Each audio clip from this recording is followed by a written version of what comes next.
Pero ginagawa natin ang bagay na ito hindi para sa ating mga sarili, kundi sa kinabukasan ng mga susunod pang mga henerasyon.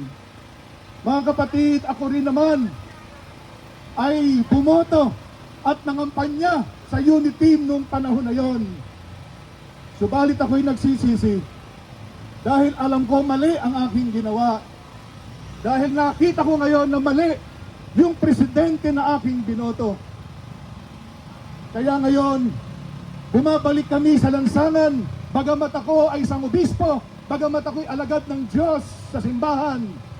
Tumitindig, tumatayo, sumasama sa ating mga kababayan upang i-rectify, upang ayusin, upang nang sa gayon ay magkaroon ng pagtubos doon sa mga pagkakamaling nagawa sa nakaraan.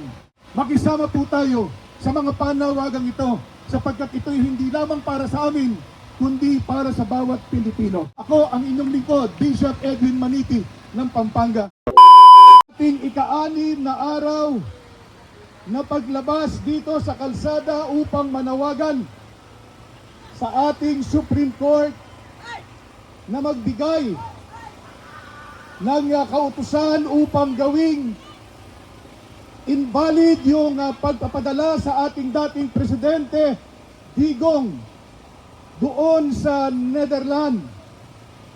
Nakikiusap po kami sa ating kagalang-galang na hukuman, kataas-taasang hukuman, na aksyonan ang aming petisyon na inyong invalid at kawalan ng kabuluhan ang pagpapadala sa ating dating presidente doon sa Netherlands.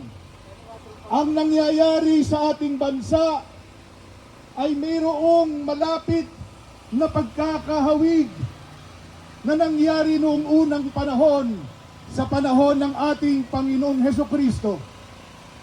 Hindi ko po itutulad si Tatay Digong sa ating Panginoon sapagkat ayaw kong magkasala ng tinatawag na blasphemy.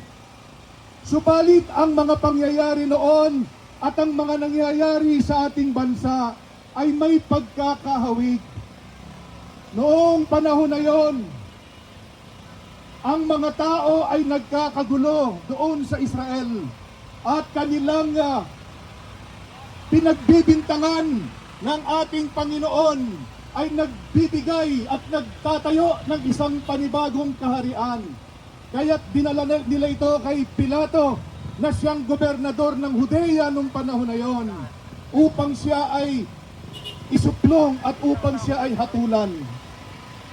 Alam ho ninyo, sa panahon natin ngayon ay mayroong tumatayo ding Pilato sa ating bansa.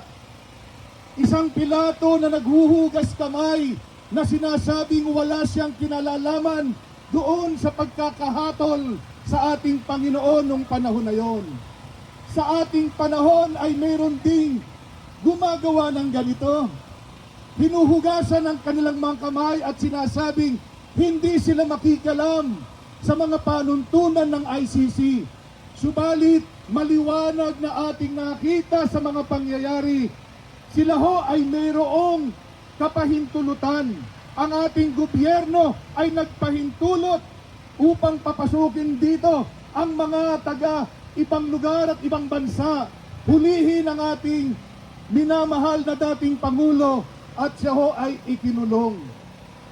Mga kapatid, sa panahong ito ay marami ring mga naguhugas kamay sa ating bansa.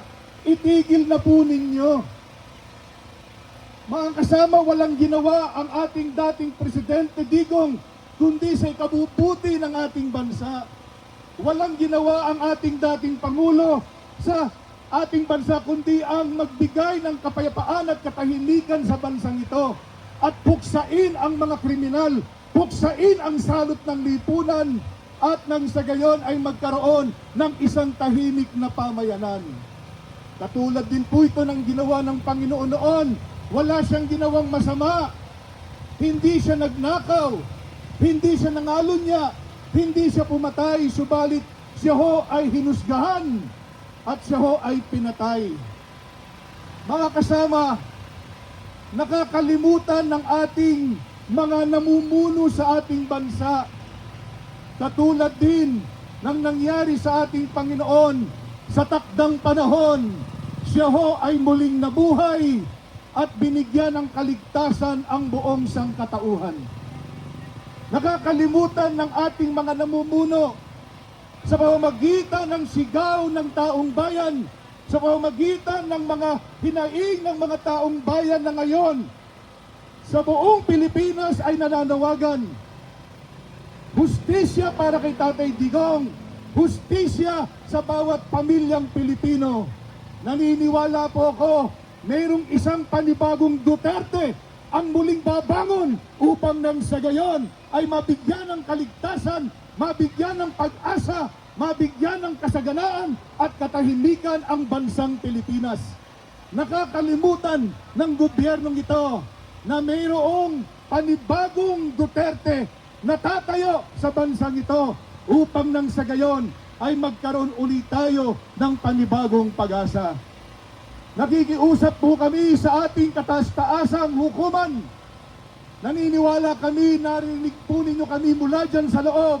Ngayong umaga, 6 na araw na ho kami sumisigaw. Bigyan nyo ng katarungan ang isang Pilipino. Bigyan nyo ng katarungan ang isang dating presidente na walang ginawa kundi ang mabigyan ng magandang buhay ang bawat Pilipino. Mga kasama, mga kapatid, huwag ho tayong mawala ng pag-asa. Huwag ho tayong panghinaan ng loob. Naniniwala ko marami sa atin ang napapagod din at galing pa sa malayong lugar.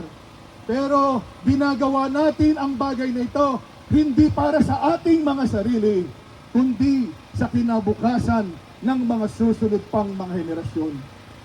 Mga kapatid, ako rin naman ay bumoto at nangampanya sa unity team nung panahon na yon.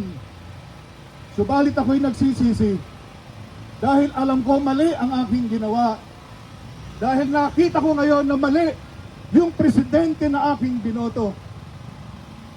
Kaya ngayon, bumabalik kami sa lansangan, bagamat ako ay isang obispo, bagamat ako'y alagad ng Diyos sa simbahan.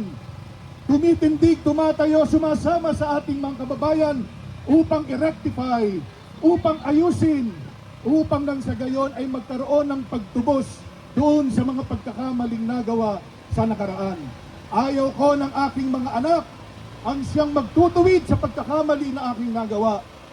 Nais ko habang ako'y nabubuhay, ano man ang pagkakamaling nagawa ko nung nakaraan, ay aking itutuwid ngayon. Kaya nga, sama-sama po tayo, mga kababayang Pilipino at lahat ng nakikinig sa kanilang mga tahanan sa pamamagitan ng ating mga vloggers na nandito sa harapan.